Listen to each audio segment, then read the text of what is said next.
Eu estou com a palavra aqui no coração queimando, quero compartilhá-la com você. Eu tentei ao máximo aqui prepará-la para pregar hoje, toda hoje. A verdade é que eu não consegui. Muita coisa que eu tinha preparado, quando eu fui organizar o raciocínio, vai ficar para domingo que vem. Mas eu vou começar aqui hoje esse assunto sobre propósito. E semana que vem eu vou falar sobre a soberania de Deus conduzindo o nosso propósito. O texto que eu vou usar e todas as lições estão contidas no livro de Esther. Então nós vamos pensar nisso a partir do livro de Esther. O tema é o seguinte: para esse tempo Deus te levantou. Diga assim: para este tempo Deus me levantou. Eu creio que Deus tem um propósito para a humanidade. E Ele conduz toda a história de acordo com o seu propósito. Paulo, quando escreve aos Gálatas, Paulo diz: vindo a plenitude dos tempos, Deus enviou seu Filho. Ou seja, vindo o tempo certo, a estação certa, o momento certo, Deus envia seu Filho. Porque Deus tem um propósito e esse propósito é conduzido de acordo com a sua soberania, de acordo com o seu querer. Jesus nasce numa época em que, cerca de 300 anos antes, se levanta um adolescente, um jovem chamado Alexandre Magno, uma sanha conquistadora, conquista o sul da Europa, o norte da África, boa parte da Ásia, espalha o Império Grego por todo o mundo e a cultura grega domina o mundo 300 anos antes de Cristo. 170 anos antes de Cristo, Deus levanta um outro império, chamado Império Romano. E o Império Romano foi muito maior que todos os outros impérios mundiais, inclusive o Império Persa, que nós vamos estudar hoje. E o Império Romano, então, domina militarmente todo mundo. Não existiam fronteiras, não existiam países independentes, todos eram vassalos, escravos de Roma. Roma era a capital do mundo. É nessa época que Jesus vem, é nessa época que Jesus nasce. E Jesus deixa aos seus discípulos e à igreja a responsabilidade, o dever de pregar o Evangelho. Esse Evangelho deveria alcançar todas as províncias romanas, todo mundo civilizado, e Roma inclusive. E isso era um desafio que teria que ser superado, vencido, porque Jesus não escreveu nenhum livro, ele nasceu numa província judaica que praticamente inexistia em termos de importância para Roma, seus amigos eram simples, ele nunca saiu daquelas províncias, e se o Evangelho não se espalha por todo o reino romano, nós não estaríamos aqui, não existiria igreja. Jesus seria apenas mais um pregador que disse coisas legais e que viveu há 2000 anos atrás, completamente esquecido. Mas pense comigo, como o Evangelho seria pregado se cada país falasse um idioma? Porque Paulo chega a pregar o Evangelho, ele diz em todo mundo, claro, uma hipérbole, mas todos falavam grego. O Novo Testamento foi escrito em grego. Por quê, pastor? Porque 300 anos antes, Deus levantou a Grécia. E quando Paulo entrava em qualquer país, ele não precisava pedir permissão. Ele poderia entrar perfeitamente, porque ele era romano e todo mundo era romano. Então, já imaginou se cada país falasse um idioma e cada país tivesse barreiras para se entrar naquele país? O Evangelho não poderia ser pregado em todo mundo. Então, veja, Deus prepara todo um cenário para que Jesus nasça e para que o Evangelho seja propagado. Ou seja, Deus, através de sua soberania, conduz os fatos, a história de todo mundo. Da mesma forma, Deus conduz os fatos, os acontecimentos na vida de cada pessoa, na vida de uma igreja.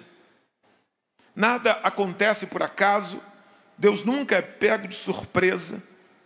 Deus sabe exatamente todas as coisas que aconteceram na sua vida, que estão acontecendo e vão acontecer. Você não é obra do acaso. Você não é fruto de um simples relacionamento, de uma simples conjunção carnal. Você é fruto de um projeto de Deus. Deus me criou para um projeto. Deus criou você para um projeto. Um propósito. Diga assim: Deus me criou para um propósito. Para isso Ele colocou talentos dentro de você. Para isso Ele colocou sonhos dentro de você. Para isso Ele capacitou você com dons. Para isso Ele cria circunstâncias. Ele conduz sua vida.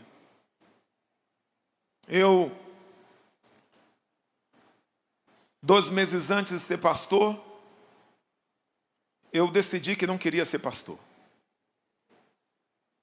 Porque eu não estava pronto para isso. Eu não estava preparado para aquilo. Eu me sentia muito aquém do chamado. E havia muitas arestas na minha vida para parar. O meu casamento enfrentava uma crise. E eu cheguei para um amigo, o pastor Toniel, e disse assim: olha, eu vou falar com o pastor Santos. Eu não quero ser pastor mais. Eu estava em crise. Eu acho que todo mundo que é chamado, irmãos, no momento do chamado tem essa crise. Você nunca vai ver ninguém que foi chamado por Deus e se sente preparado. Essa aqui é a verdade.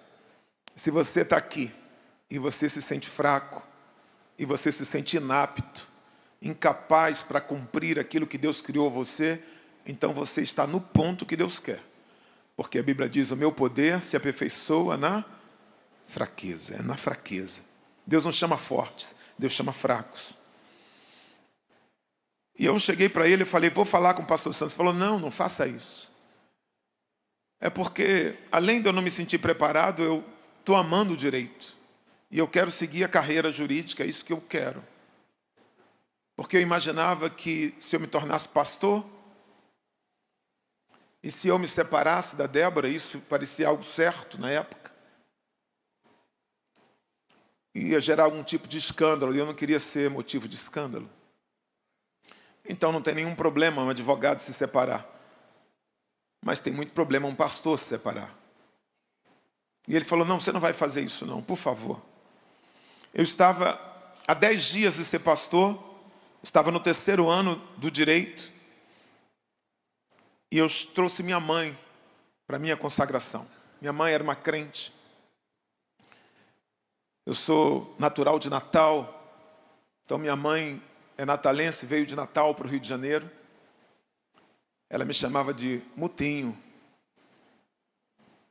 Os amigos mais íntimos chamavam de Mutinho. Mas não é o Tinho, não, é Tenho, igual o nordestino. Mutinho. E eu fui buscar ela no aeroporto, ela muito feliz. E minha mãe era uma mulher muito simples. Minha mãe sabia apenas desenhar o nome dela. Minha mãe trabalhou toda a vida, eu conheci ela como empregada doméstica. E ela chegou para mim e falou assim: o Mutinho, está se cumprindo a profecia de Deus na sua vida, né, meu filho? E eu disse assim: mãe, eu não sei de profecia, não. Eu tinha 27 anos. Eu não sei o que a senhora está falando, mas tem a profecia.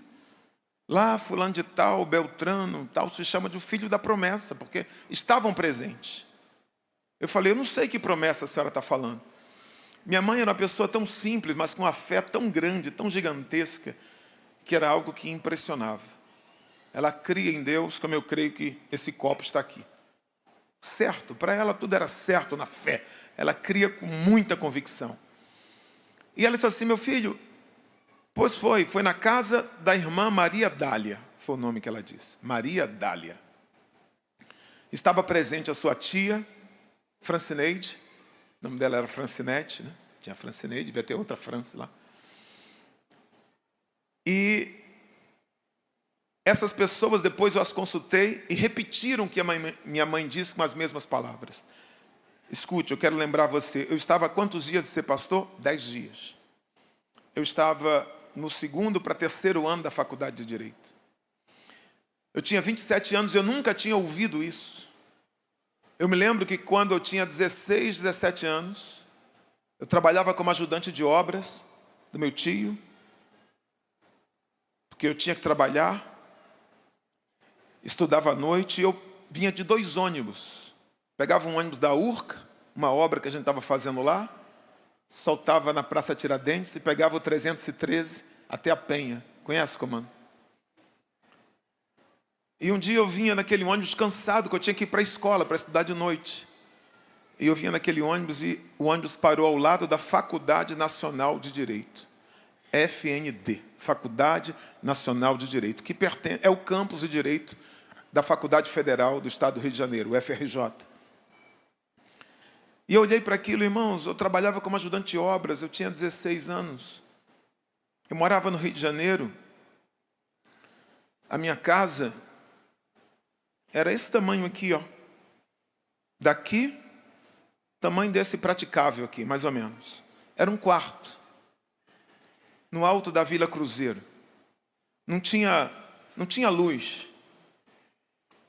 Durante um tempo eu me lembro a porta escorada com um pedaço de pau assim, porque pai não teve condição de comprar.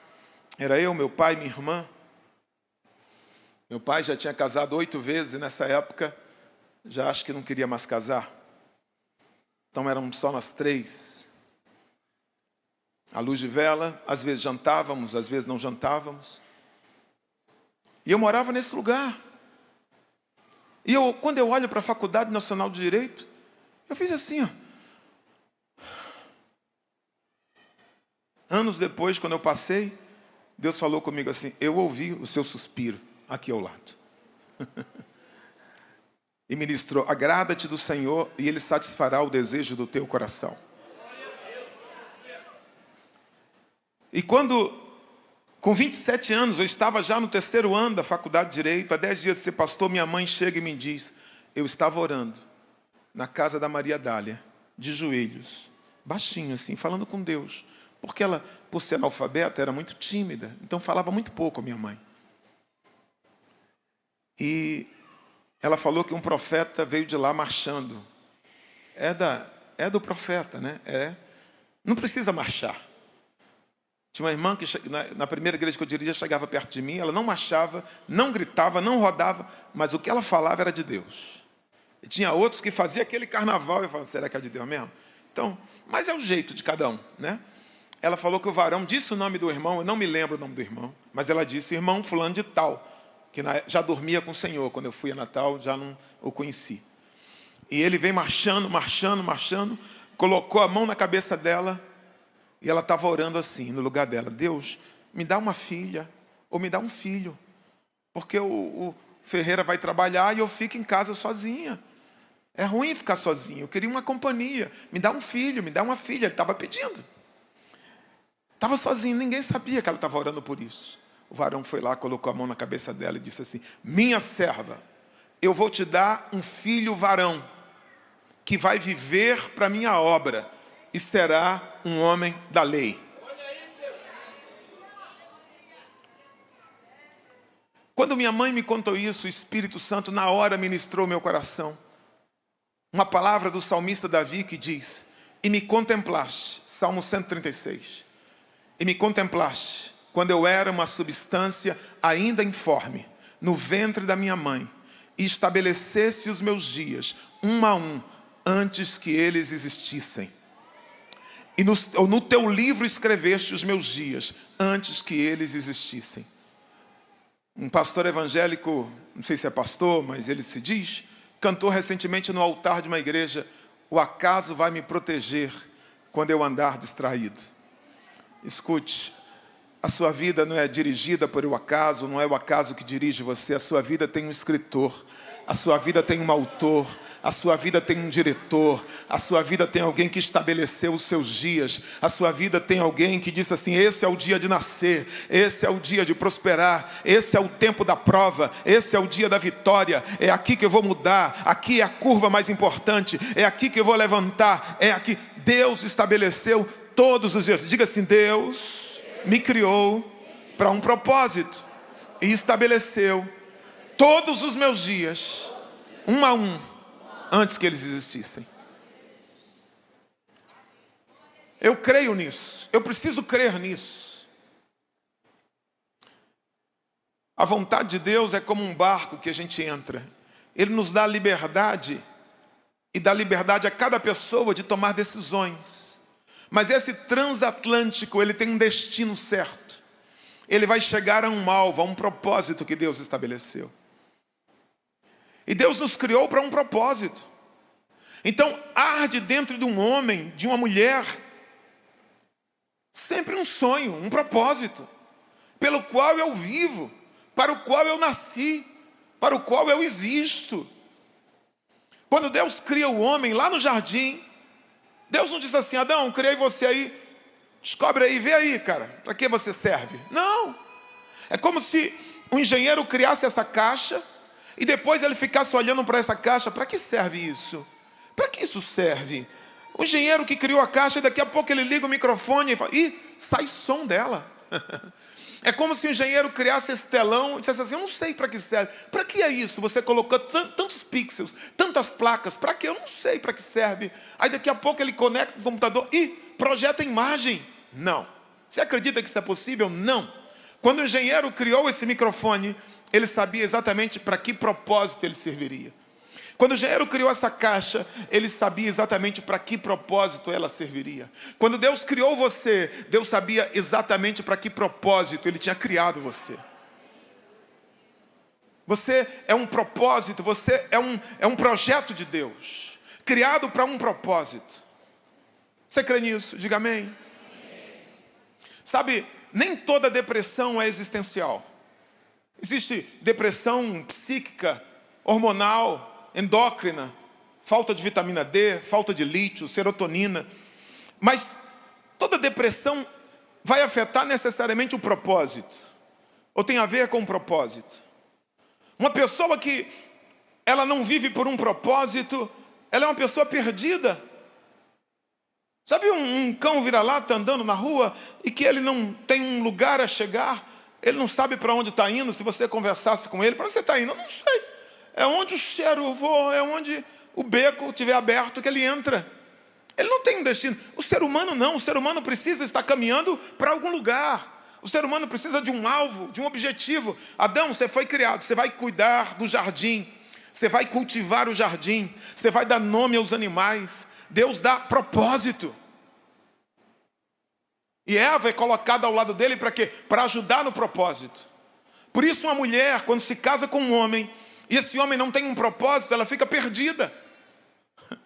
Eu vou me submeter. Como vai haver submissão se não há missão?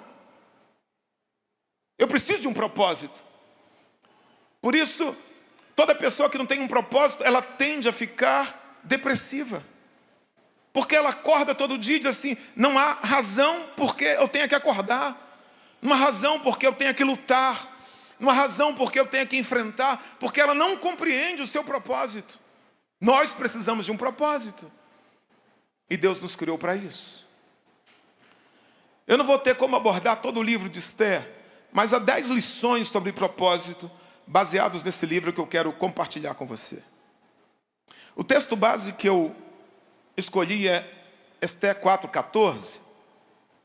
Mas quem sabe se não foi para uma conjuntura como esta que você foi elevada à condição de rainha. Quem sabe não foi para esse tempo que Deus criou você, derramou sobre você o que você tem, os dons, os talentos, colocou você na posição que Ele lhe colocou. Quem sabe não foi para essa conjuntura. Primeira lição que eu aprendo no livro de Esther: Esté capítulo 1, versículo 19. Se você puder abrir sua Bíblia em Esté, vamos passear um pouco pelo livro de Esté. Eu vou pincelar rapidamente essas lições, que são 10 pontos, então se eu me deter muito, o tempo não vai nos permitir. O livro de Esté começa com banquetes. Esté viveu 100 anos depois de Ciro tomar o poder da Babilônia. Que momento bíblico é esse?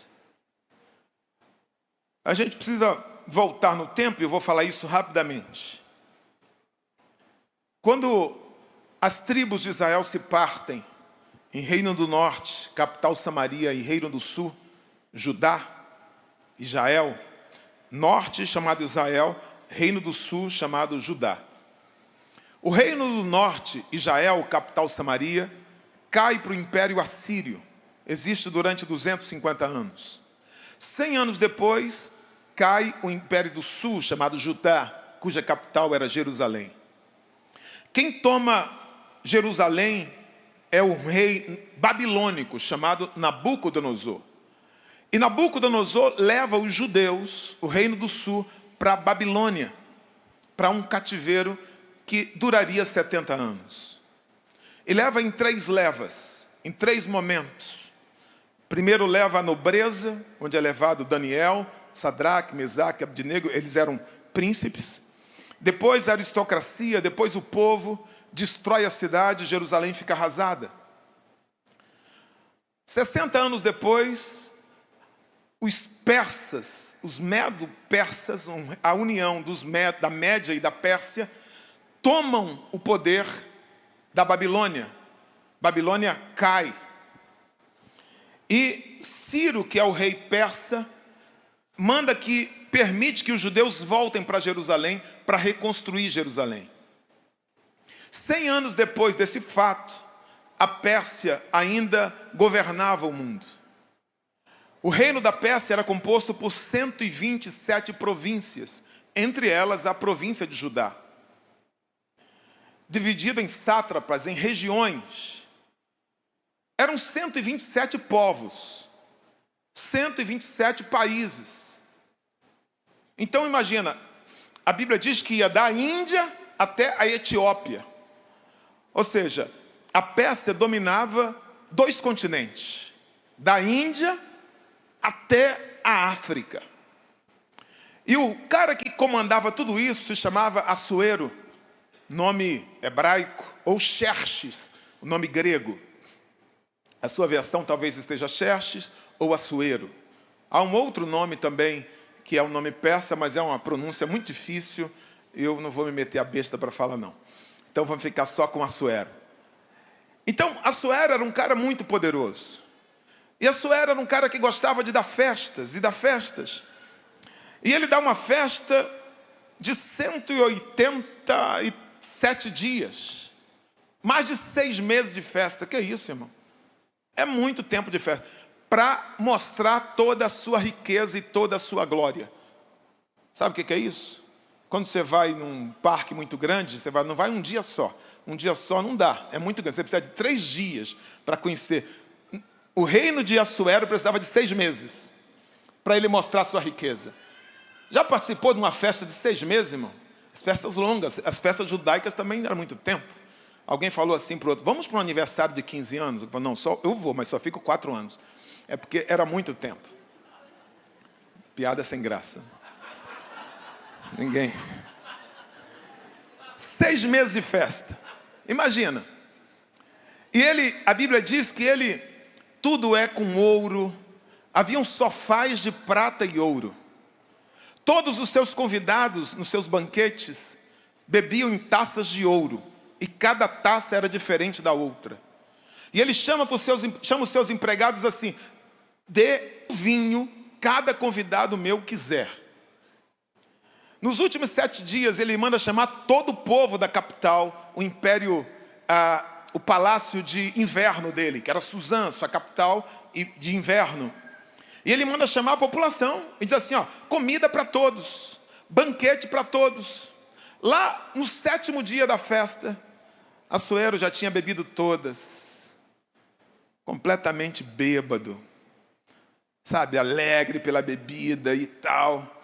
E ele teve a ideia, disse assim, olha, eu vou mostrar para vocês, provavelmente a ideia era essa, a minha joia mais preciosa. Eu vou mostrar a minha rainha, Vasti, a lindíssima Vasti.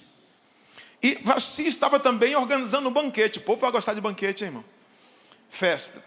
Tinha um banquete também das mulheres, organizada por Vasti. Festa dos homens aqui, homens derrotados e mulheres derrotadas. Não tinha nada de vencedor lá, não.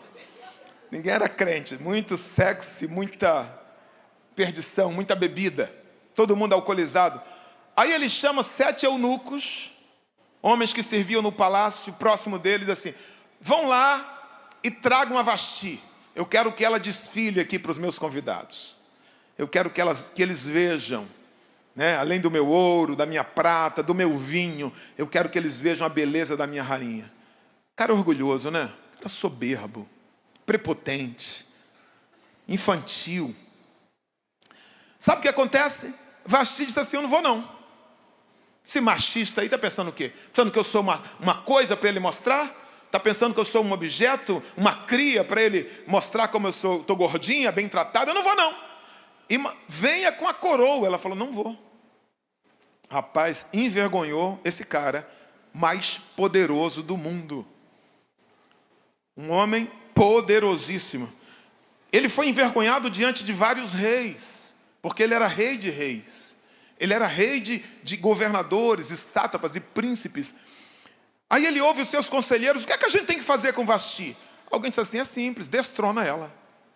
Porque se o senhor não fizer isso, as outras mulheres do reino vão fazer o mesmo com seus maridos. Se a rainha está fazendo isso com o rei, nenhuma mulher vai obedecer mais seu marido, será um caos, um reino. Então o senhor tem que descoroar ela e mandar ela para longe, se divorciar dela. E aí, assim, o Assuero faz. Agora, veja que coisa, irmão. Por que essa rainha não foi, irmão? A Bíblia diz? Não, não diz. Mas a mulher deu deu um surto de personalidade forte, né? Imagina desobedecer um cara como esse, ela poderia morrer. Poderia tirar a vida dela. Ela disse, não vou. Aqui eu vejo a primeira ação de Deus em relação ao propósito dessa menina chamada Radassa ou Esther.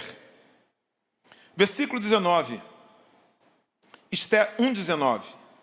Se for do agrado do rei, que ele baixe um decreto real e que se escreva nas leis dos persas e dos medos, e não se revogue, que Vasti fica proibida de comparecer à presença do rei Assuero, e que o rei dê o reino dela a outra, que seja melhor do que ela. Olha o conselho. Faz o seguinte, bota essa rainha fora e contrata uma outra rainha. Traz uma outra rainha. A primeira coisa que eu vejo aqui é o seguinte, Deus, a primeira lição, criará circunstâncias para pavimentar seu propósito. Deus age no coração da Vasti. Deus cria uma circunstância. Deus permite que ele bêbado dê uma ordem ridícula, uma lei mais ridícula ainda, destronando a Vasti, proibindo ela de se apresentar e permitindo uma circunstância que uma nova rainha se levantasse. Deus criou a circunstância. Isso é Deus. Então, esse é Esther, capítulo 1 de Esther. Aí começamos no capítulo 2. Apaziguado, ou seja, passado aquele tempo da tristeza de ter mandado a Vasti embora, ele gostava de Vasti.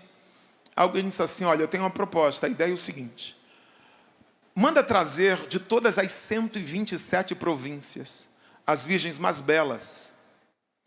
E elas vão ser trazidas aqui para Suzã. E vão passar por uma peneira, por uma seleção. Primeiro concurso de Miss, né? E elas vão passar aqui as virgens mais belas. Nós vamos trazer e elas vão ser selecionadas. Certamente não iam trazer milhares de meninas. Um número e vai reduzindo, reduzindo. até que nós escolhamos algumas, e estas que a gente escolher serão trazidas ao eunuco, Hegai, que é o eunuco das princesas. E durante 1 ano, essas meninas vão passar por um tratamento de beleza. Não sei que produtos que eram, né? Não tinha ainda na época Avon, essas coisas, mas óleo, né? Mas todo mundo lá ia ficar na base do Jequiti, né? Todo mundo bem tratado, né? Bem tratado. 1 ano de tratamento de beleza. E depois de 1 ano, essas virgens seriam trazidas à presença do rei Assuero e passariam a noite com ele.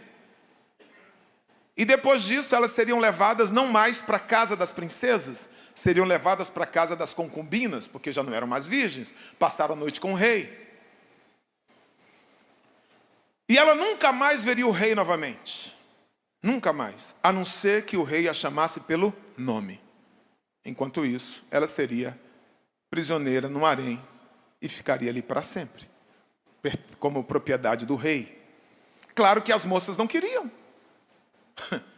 Poderia se tornar rainha da Pérsia, mas a chance era mínima.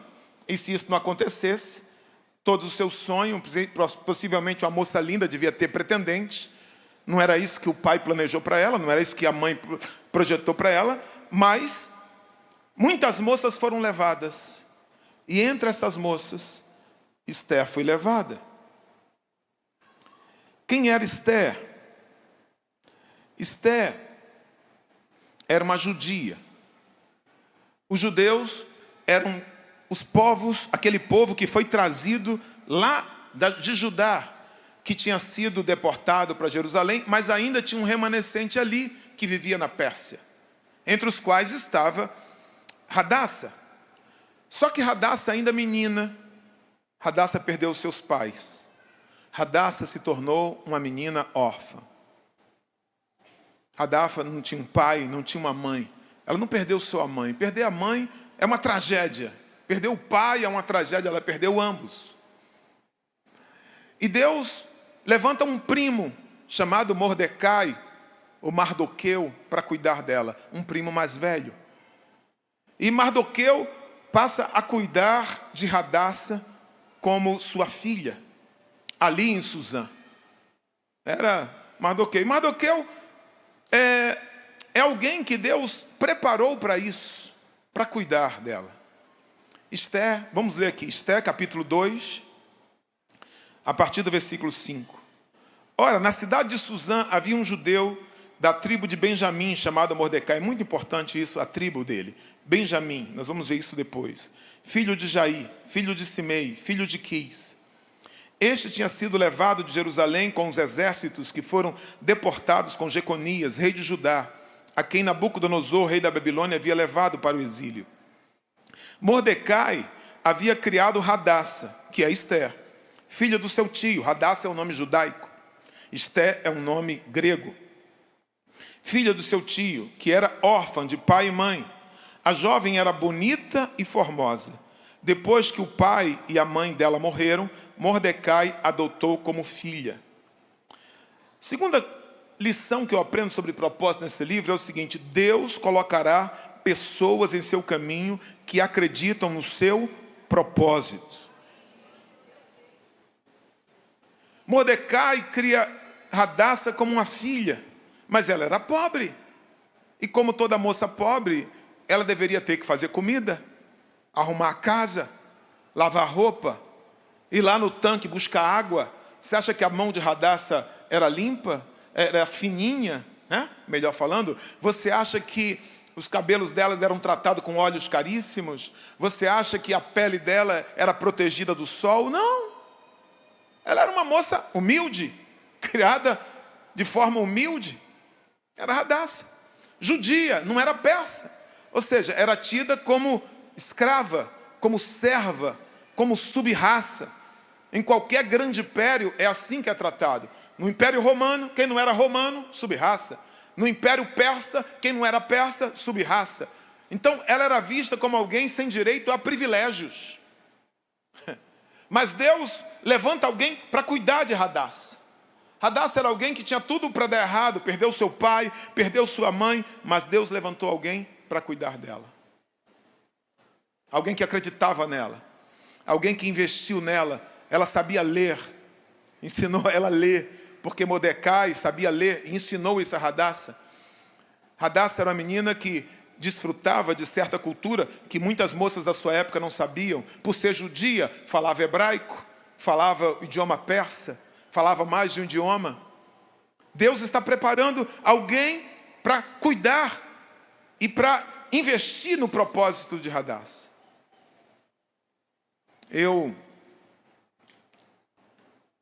Um dia, conversando com Débora, olhei uma foto.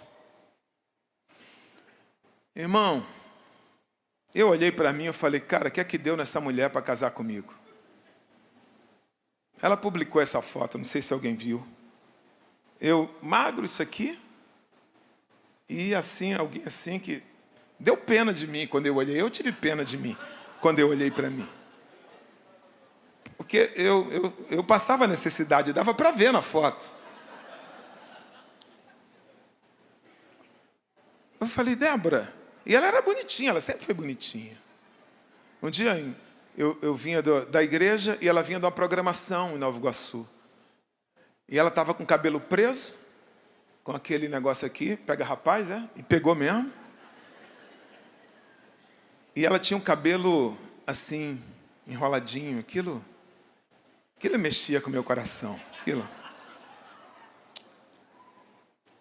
Mas eu perguntei para ela, ela falou assim, eu olhava para você. E eu sabia que daria certo. Que Deus ia fazer algo na sua vida. Que você morava ali no Cruzeiro, mas você não ia ficar ali para sempre, você ia sair dali. Deus ia te levar para lugares maiores, melhores. Eu via capacidade em você. Você via tudo isso?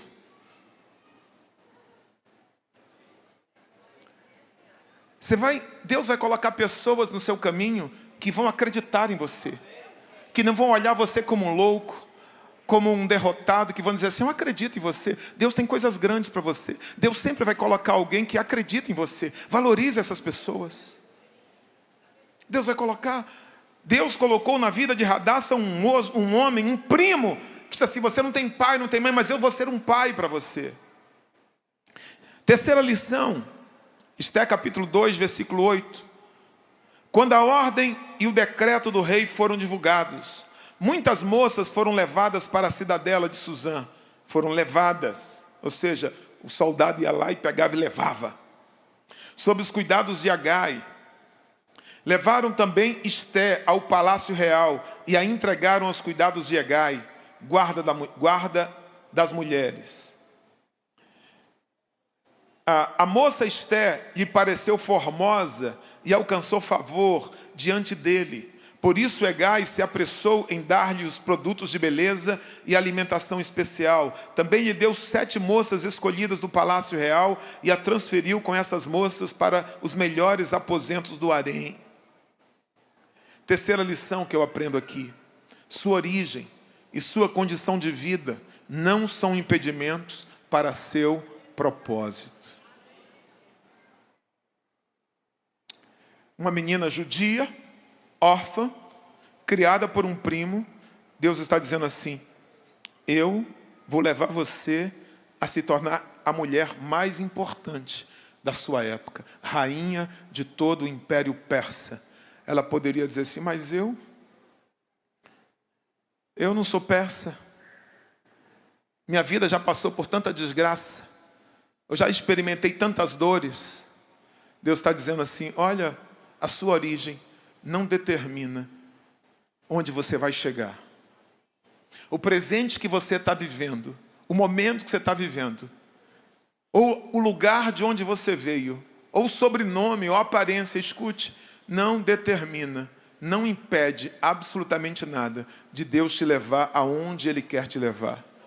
A Bíblia diz que Ele é aquele que tira o homem do meio do monturo e o faz assentar-se entre príncipes. Ele faz isso. Deus faz isso. Deus pega essa menina e a prepara para viver uma realidade totalmente diferente. Esté 2,15. Quarta lição. Quando chegou a vez de Ester, filha de Abiail, tio de Mordecai, que a tinha adotado como filha, ela não pediu nada além do que Hegai, eunuco do rei, guarda das mulheres, lhe havia aconselhado. Ester alcançou favor de todos os que a contemplavam. Assim Ester foi levada ao rei Assuero, ao palácio real, no 10º mês, que é o mês de Tebete, no 7º mês do seu reinado. O rei amou Ester mais do que todas as mulheres, e ela alcançou diante dele favor e aprovação mais do que todas as virgens. E o rei pôs a coroa real na cabeça dela e a fez rainha em lugar de Vasti.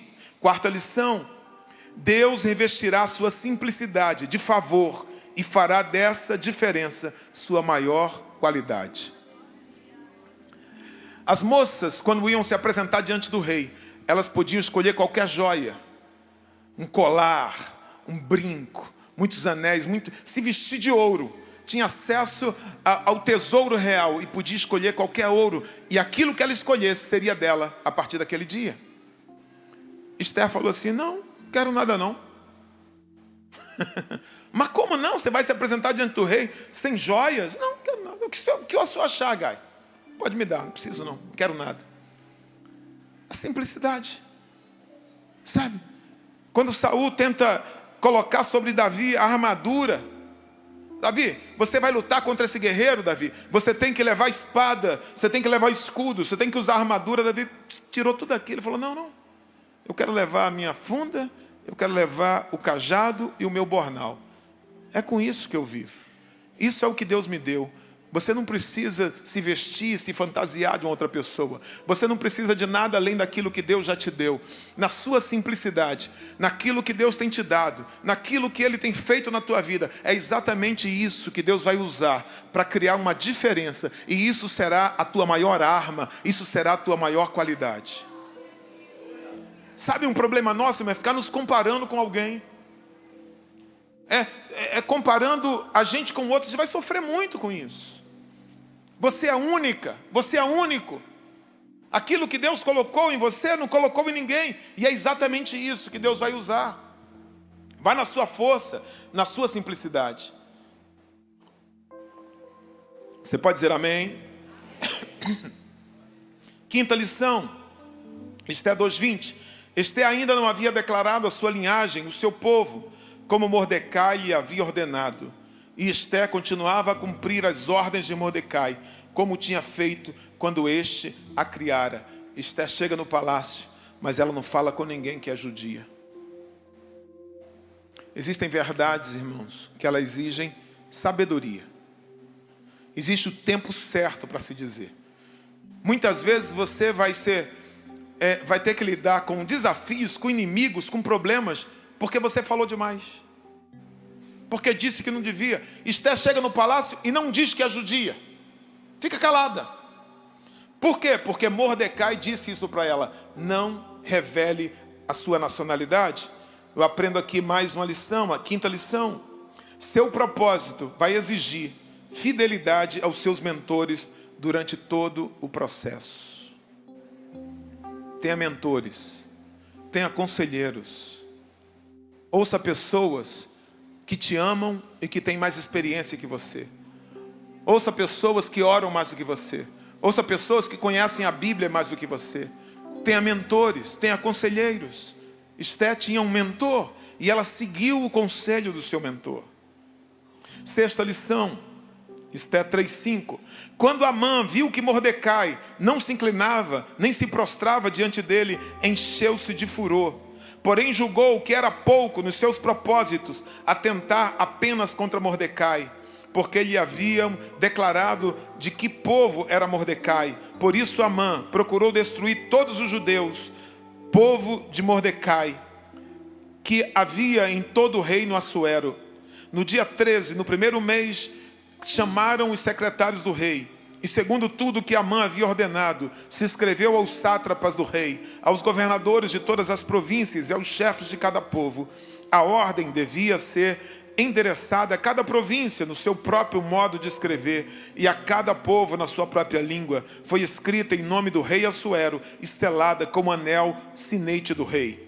As cartas foram enviadas por meio de mensageiros a todas as províncias do rei, com instruções para que num só dia, o dia 13 do 12º mês, que é o mês de Adar, todos os judeus, tanto os jovens como os velhos, as mulheres, as crianças, fossem destruídos, mortos e aniquilados, e que os seus bens fossem saqueados. Inimigos anunciam que você está no caminho certo, e a crise que você está mais perto do seu propósito. Deus faz com que Assuero levante um cara chamado Amã. E Amã se torna o primeiro-ministro, a mão direita do rei Assuero, a segunda pessoa mais importante do reino da Pérsia. E quando ele passava, as pessoas tinham que se ajoelhar diante dele, menos um cara, Mordecai, o primo de Esther. Ele não se ajoelhava.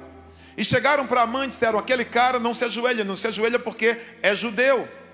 Então Amã intenta matar não apenas Mordecai, Amã tenta matar todos os judeus. E chega diante de um rei e diz assim, e diz uma verdade: rei, tem um povo no seu reino que obedece às suas próprias leis. E o rei: o que é que você quer que eu faça? A gente deveria matar esse povo, exterminar esse povo, e eu vou dar 10 mil talentos de prata. Irmão, é muita prata. São toneladas e toneladas de prata para o tesouro do rei. Ele oferece para cumprir aquele propósito. O rei falou: então pode fazer, toma aqui meu anel, pode criar a sua própria lei, manda, faça o que está no teu coração, o que você acha melhor. Então Mordecai escreve a todas as províncias que no dia 13 do 12º mês, chamado mês de Adar, todos os inimigos do povo de Deus poderiam ir lá, matar o povo de Deus e saquear, ficar com os despojos. Irmão, essa foi a maior crise. Seria o fim dos judeus.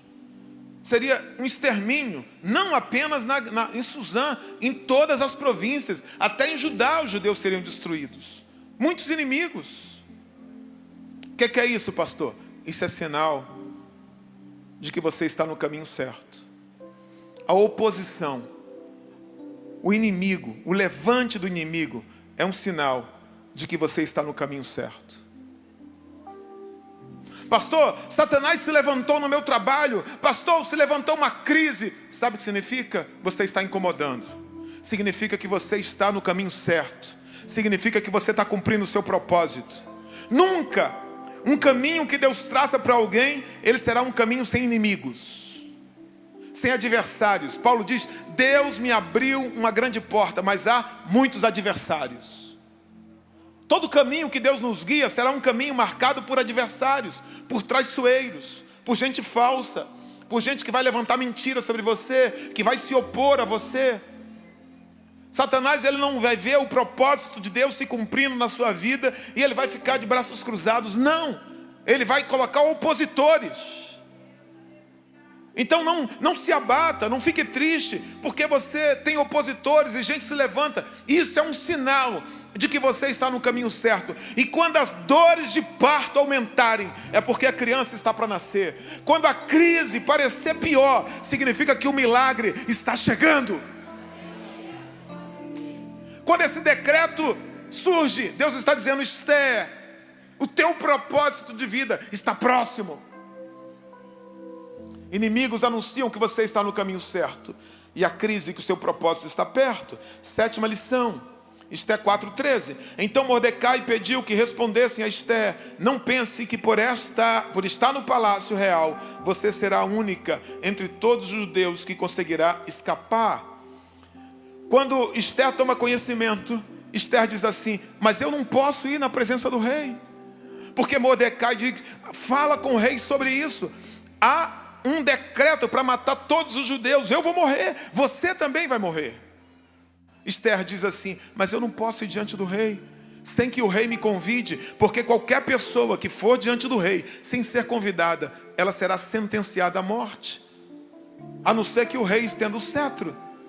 Aí Mordecai diz para ela assim: olha, se você não for, Não pense que por estar no palácio, você será a única pessoa salva. Não. Eu aprendo aqui que a negligência para com o propósito pode representar perdas e mortes. Deus tem um propósito para mim, mas eu posso me negar por covardia, por medo, por apatia. Eu posso não cumprir aquilo. Primeiro, eu vou perder aquilo que Deus tem para mim. Segundo, isso pode representar a própria morte. Jonas, vai para Nínive. Não, não vou. Faça isso, não faço. Você nasceu para isso. Deus ministra ao seu coração um propósito. A sua negligência vai representar perdas e pode representar a própria morte. 8ª lição, Esté 4:14. Porque se você ficar calada, agora, de outro lugar, virá socorro e livramento para os judeus. Mas você e a casa de seu pai perecerão. Mas quem sabe, se não foi para um dia uma conjuntura como esta, que você foi elevada à condição de rainha. A 8ª lição que eu aprendo. Seu propósito é maior que você. E se o desprezar, outro o cumprirá. Nenhum propósito de Deus para a vida de alguém se resume à própria pessoa. Nenhum propósito que Deus tem para mim tem a ver com minha própria glória, com minha própria vontade, com aquilo que eu quero, com a minha vida. Não. Se o teu propósito se resumir a você, ele não é de Deus. Ele é uma ambição egoísta. Todo propósito que vem de Deus envolve vidas, pessoas, outros, benefício da igreja, da comunidade. É como se o rio dissesse assim: eu verto água para mim mesmo. É como se o sol dissesse assim: eu existo para aquecer a mim mesmo. É como se a árvore comesse o próprio fruto. A árvore não come o seu próprio fruto, ela produz fruto para alguém. O meu propósito é sempre abençoar outros. E acontece o seguinte: se eu desprezar, Deus levanta outro. Deus tira você da pobreza. Deus coloca você numa posição de destaque. E Deus lhe dá bens. E Deus coloca você diante de necessidades. A igreja tem necessidades. E você fecha a mão. Sabe o que acontece? Deus levanta outro. Mas a obra dele não vai parar. O propósito dele não vai parar. Deus te dá um dom. Ah, Senhor, eu quero. O que é que você quer, meu filho? Eu quero dom de cura. Eu quero curar enfermos. Deus, eu vou ver. Ah, eu quero. E bate na porta. Eu quero dom de cura. Deus fala: tá bom, eu vou te dar o dom de cura. Aí domingo, em vez de você visitar os hospitais, outro que nunca pediu o dom de cura vai visitar os hospitais. Sabe quem Deus usa para curar? Aquele. Deus vai usar você. Ah, pastor, eu fiz teologia, eu sou formado em doutorado. Você vem para a EBD? Não, você não vem para a EBD. Sabe quem vai dar aula? Alguém aqui. Deus vai usar. Pode falar Jesus e Deus e nunca fez teologia, mas é Ele que Deus vai usar. Eu posso ter um dom, eu posso ter recebido de Deus um propósito. Se eu o desprezar, escute, a obra de Deus não vai ser paralisada. Deus levanta outro melhor do que eu. Deus levanta outro melhor que você. Outro cumprirá. Então Deus fala para ela: Esté, se você não fizer nada, o livramento de Deus virá. O povo de Deus não será destruído, virá de outro lugar, de outra pessoa. Penúltima lição, Esté 4:14. Porque se você ficar calada, agora de outro lugar virá socorro e livramento. O mesmo versículo, tá? Eu não errei não. Para os judeus, mas você e a casa do seu pai perecerão. Mas quem sabe, se não foi para uma conjuntura como esta, que você foi elevada à condição de rainha. Seu propósito tem um tempo determinado, que você precisa discernir. Seu propósito tem um tempo. O propósito de Deus exige duas coisas: geografia e time. É estar no lugar certo, no tempo certo. É isso que Deus cumpre. Ô Davi, vem cá. É o quê? Você vai lá no campo levar queijo para os teus irmãos. Vê lá, Camila. Ah, não quero ir, já imaginou? Não, vai lá. Era o tempo. A Bíblia diz que quando ele chega, é no momento que Golias está se aproximando. Tem um inimigo. É o tempo certo. É o inimigo que determina. Esse é o teu propósito. Vencer gigantes. se tornar um guerreiro. Deus está construindo o propósito de Davi no lugar certo, no tempo certo. Deus não te trouxe a essa igreja, a esse tempo, para você ser mais um. Deus não colocou você nessa cadeira para você ficar sentado aí domingo após domingo, cheio de dom, cheio de talento. Deus te capacitou, Deus te deu tanta coisa, derramou tanta virtude dentro de você, tantos talentos dentro de você. Deus não trouxe você para esse tempo e para esse templo, para esse lugar, para que você fique esquentando o banco, sentando domingo após domingo. Senhor, qual o propósito de eu estar nesse lugar? Qual o propósito para esse tempo? Deus tem um propósito para você, para esse tempo. O que Deus te deu tem um propósito. A tua empresa tem um propósito. O curso que você fez tem um propósito. O conhecimento que você tem um propósito. A questão é, eu quero usar esse propósito para glorificar a Deus? Eu quero usar esse propósito para cumprir aquilo que Deus tem para mim, a vontade dEle? O problema é quando a gente não discerne o tempo, e o tempo passa, e a gente perde. 10ª e última lição, Esté 4:16. Vá e reúna todos os judeus que estiverem em Suzã. Esther diz, manda dizer para Mardoqueu, o Mordecai: vá, Mordecai, reúna todos os judeus que estiverem em Suzã e jejuem por mim. Não comam, nem bebam nada durante 3 dias, nem de noite, nem de dia. Eu e as minhas servas também jejuaremos. Depois irei falar com o rei, ainda que seja contra a lei. Se eu tiver de morrer, morrerei. Se eu tiver de perecer, perecerei. O seu propósito vai exigir que você assuma riscos. Diga assim, meu propósito vai exigir que eu assuma riscos. Esther diz assim, Mordecai, arrume amigos que jejuem com você durante 3 dias. Eu vou jejuar durante 3 dias, para que eu possa ir falar com o rei. Pode ser que o rei não estenda o cetro. Se ele não estender o cetro, eu morrerei. E se eu morrer, morri. Mas eu vou me arriscar. Eu vou assumir o risco. Sabe o que eu vejo, irmãos? É muita gente que quer assumir o propósito, cumprir o propósito, mas não quer assumir riscos. Quer cumprir o propósito, mas não quer se submeter a nenhum sacrifício. Quer assumir o propósito, contanto que não perca nada, que não doa nada. Impossível, irmãos. Impossível. Você nunca vai ser um pedreiro se você não colocar a mão na massa. Você nunca vai ser um mecânico se você não se sujar de óleo, de graxa. Você nunca vai ser um pregador se você não começar e vencer essa timidez e começar a falar. Nunca será. Você acha que vai descer um anjo de uma hora para outra e vai dizer, pum, você é um pregador? Você é um pedreiro? Não. Tem que começar, tem que vencer. Vencer você, vencer o medo, expor ao risco. Vai pagar mico, vai falar errado, vai passar vergonha. Vão ridicularizar você.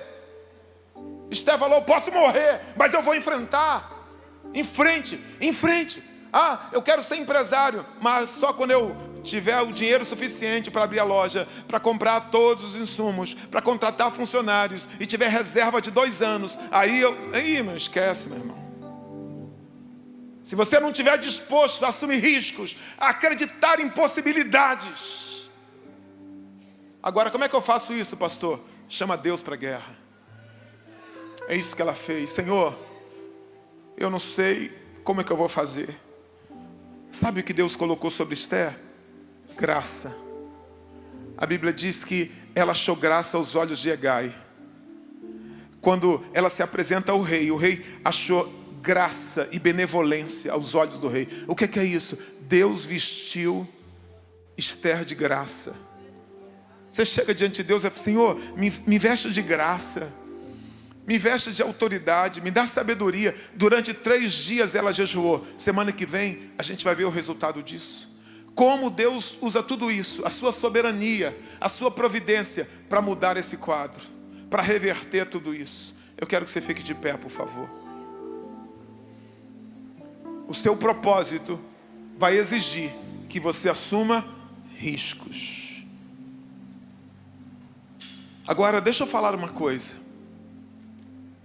Romanos capítulo 12, versículo 2. Olha o que Paulo diz.